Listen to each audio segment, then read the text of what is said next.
सर्वांना श्रीरामनवमीच्या हार्दिक शुभेच्छा।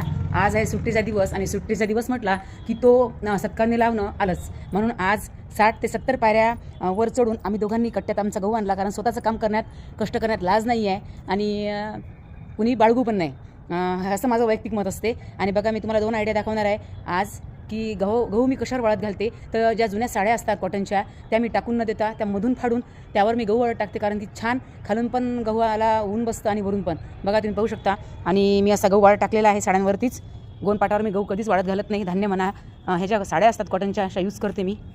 आणि छान धुवून ठेवल्यानंतर त्याची छोटीशी घडी पण होते, तो एक फायदा। आणि दुसरा जी आयडिया आहे ती हा वायपर, हा माझा वायपर असतो जो मी धान्य सुकत घातल्यानंतर त्याला जेव्हा आपल्याला 4 हात द्यावे लागतात दिवसभरात उन्हामध्ये गव्हाला धान्यांना, तर आपल्याला चटके लागतात, तर मी हे वायपरनी असे गहू ओढते। ही माझी दुसरी आयडिया। कशी वाटली तुम्हाला ही आयडिया मला नक्की कमेंट बॉक्समध्ये सांगा। आणि आणखी एक गोष्ट दाखवतो मी तुम्हाला। सकाळी 4 वाजतापासून पहाटे 4 वाजतापासून रांगा लागलेल्या आहेत। त्या रांगा तुम्ही ओळखू शकता सांगण्यापूर्वी। एक म्हणजे डिझेल आणि पेट्रोलसाठी आणि दुसरी रांग होती ती म्हणजे गॅस सिलेंडरसाठी। आणि 4 वाजतापासूनच लोकांची गर्दी होती, तुम्हाला दाखवते मी पहा समोर, हे पहा गर्दी तिकडे पेट्रोल पंपावर गर्दी पहा किती आहे। आणि इकडे ही HP गॅससाठी लांब रांग, कुणी 2 व्हीलर, कुणी ॲटो, कुणी सायकल, जे भेटेल ते। आणि 2-2, 3-3 सिलेंडर भरून येतात, गर्दी फार होती।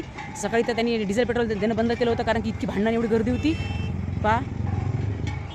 असो, माझा गहू तर वाळत घातलेला आहे। वर्षभराचं काम मी एकट्ठा करून ठेवते, गहू गाळून पाकडून निवडून ठेवते। ऐन वेळेला शाळेमुळे ड्युटीमुळे पटकन गहू द्यायला बरं पडतं गिरणीत, म्हणून वर्षभराचे कामं माझे सुरू झालेले आहेत।